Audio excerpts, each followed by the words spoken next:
Hello, folks. Well, when I saw the ad for the new version V2 of the FMS electric foam pits, I thought I would compare it to the original foam pits, which was powered by NITRO. That, of course, is the Byron Originals Pits S2.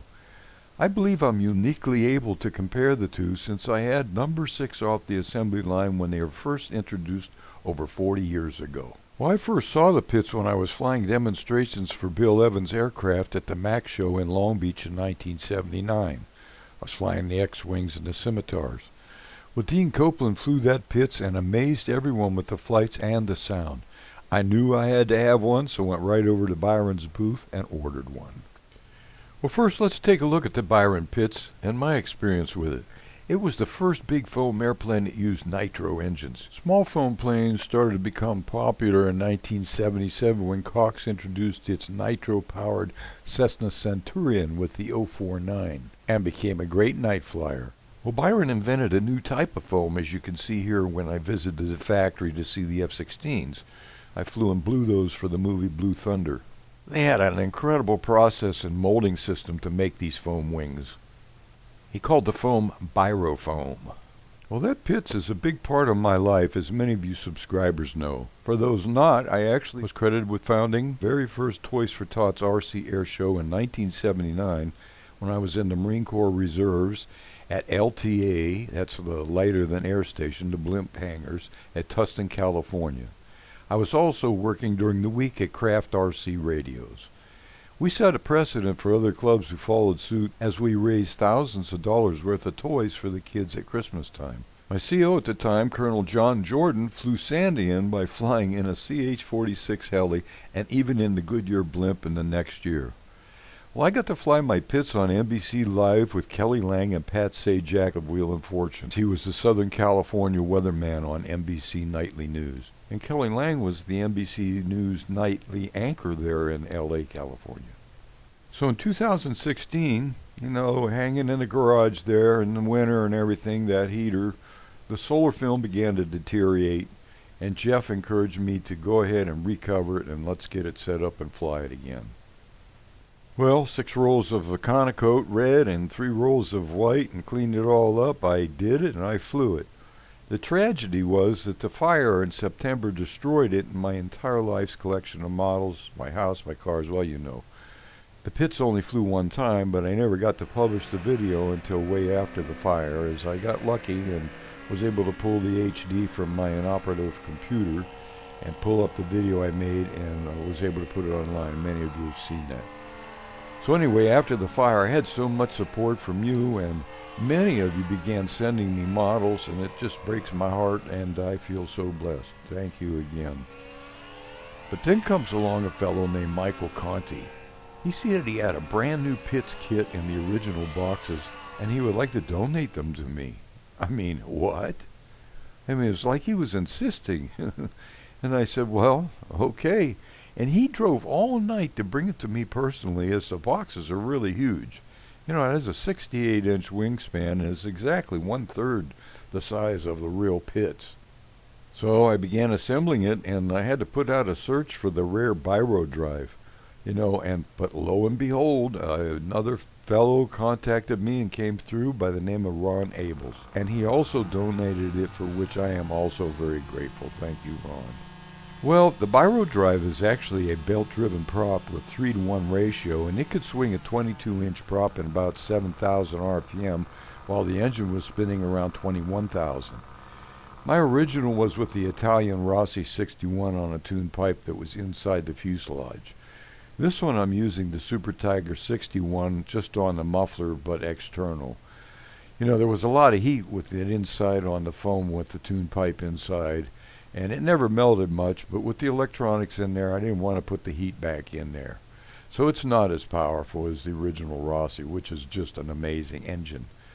Another drawback of the foam original was many folks elected to put quadra gasoline engines in versus the Byro drive. Problem was, if any gasoline hit the foam, it just melted it away right away.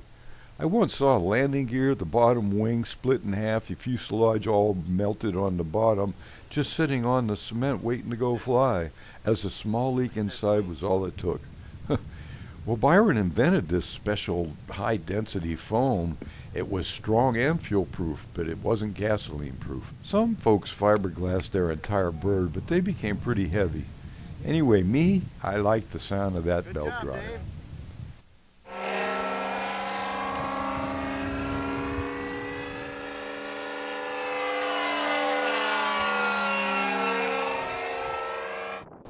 Anyway, put it all together and painstakingly covered it and put the stripes on, and many of you saw the very first flights, and you're seeing them that now. Well, after 5 flights, I realized that this bird is really too rare. I'm getting pretty old here, and though I put a lot of time and money into building it and getting it to fly, I decided to donate it to the AMA Museum in Muncie, Indiana, as they did not have one. It was donated to me, so I'm going to pass it on the same way and donate it to the museum, which I did. So now, almost 2 years later, here comes an ad for a Pitts that has some mass to it. It's kind of big. My big Byron Pitts would not fit in my van without removing the wings, struts, aileron connecting rods, and when it's cold, that all has to be put together at the field while lying on the ground part of the time. Well, this Pitts from FMS says it can be completely assembled in 15 minutes. Oh, what? It has about a 12-inch shorter wingspan, which is only 6 inches on each side, so it's still going to fit in my van sideways with the wings on. Right now, the recommended battery is a 22S 4000 milliamp 35C. It costs an average around $70 each. So if you want to fly a few times at the field, you must consider having to buy extra batteries. So in comparison, I buy Torco 15% racing fuel, which costs about $55 a gallon. That's 128 ounces. And when it's gone, it's gone. Well, the Pitts on the Byron drive was actually using 1.25 ounces a minute, and it had a 16-ounce tank. So I got a pretty good run out of it. The battery I've chosen for the V2 is a bit higher milliamps than recommended, so it may run a good 5 to 6 minutes. And that's about a third of what the NITRO plane would fly safely. And we're going to find out actually how long it'll fly. So as you see, here are the parts as I opened the kit. I'm using the Spectrum NX8 transmitter with an AR8020T telemetry receiver. What I do see right away is the weak spot, and that is that the rudder and tail wheel servo is still not a metal gear. I know from experience with models over the years that it is not good for plastic geared servos to be hooked up to the rudder or tail wheel, especially if you're going to fly on lumpy grass fields like we do, or snow and ice. So I'm going to go ahead and change that to the metal gear servo right up front. You may have seen how my servo failed on my FMS Cessna.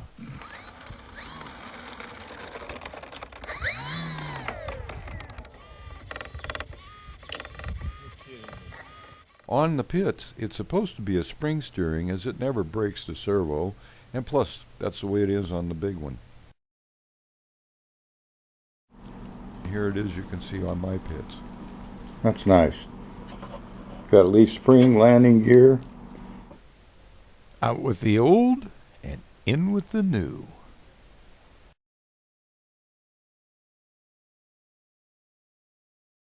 So there's ample room to work inside the fuselage so I can get the receiver in there. It sure looks good too.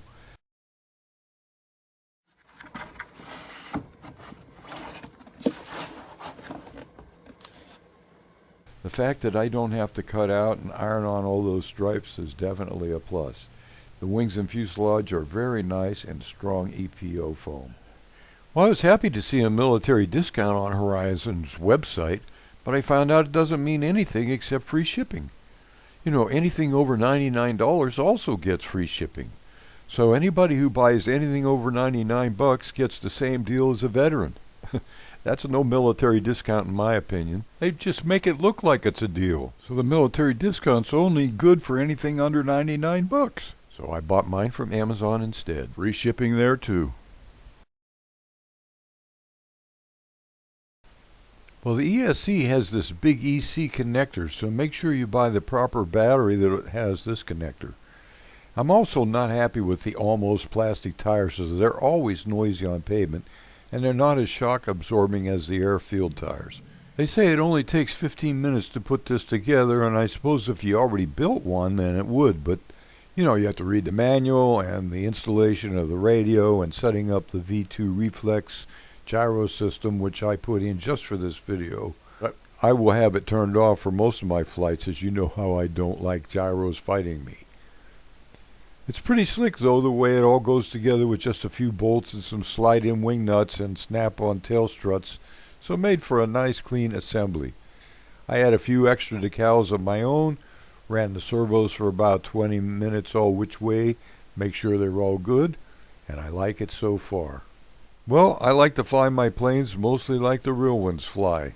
I used to fly in pattern contests where the stunt maneuvers were judged on the preciseness and the smoothness, like 3 consecutive loops, 3 consecutive rolls, horizontal 8s, hammerheads, etc.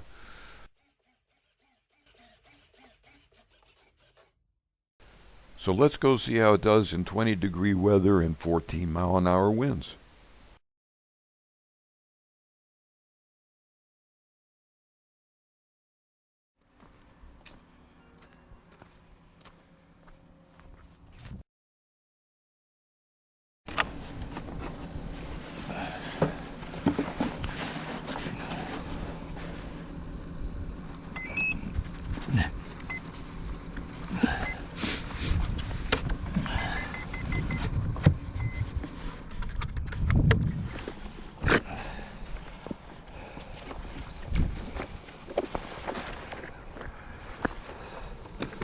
Let's just see how it taxis.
My fingers are frozen. Well, Fly's good. My earmuffs flew off. I can't see. My tears are coming out of my eyes. Looks good. hey, wait. The sun just came out.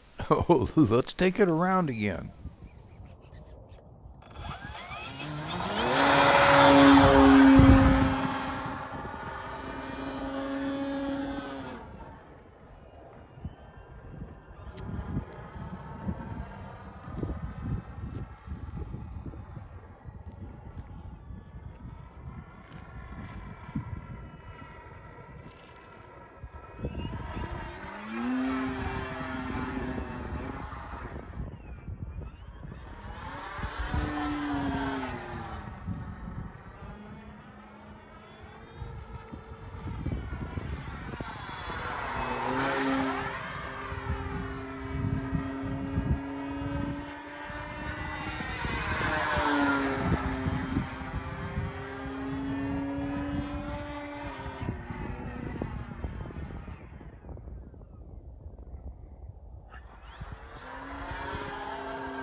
Well, a practice pass here, and the wind has really come up, and I know I have to land right in front of me, and I hate those power wires over there.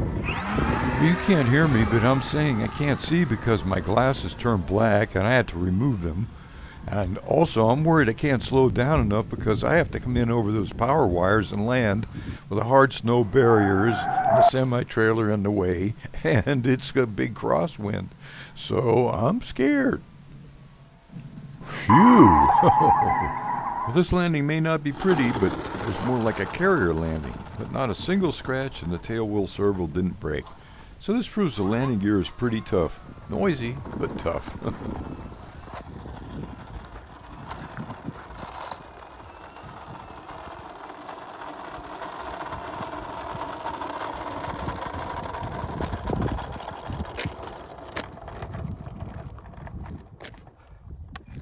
It's a long way, but oh, that was fun. Look at that.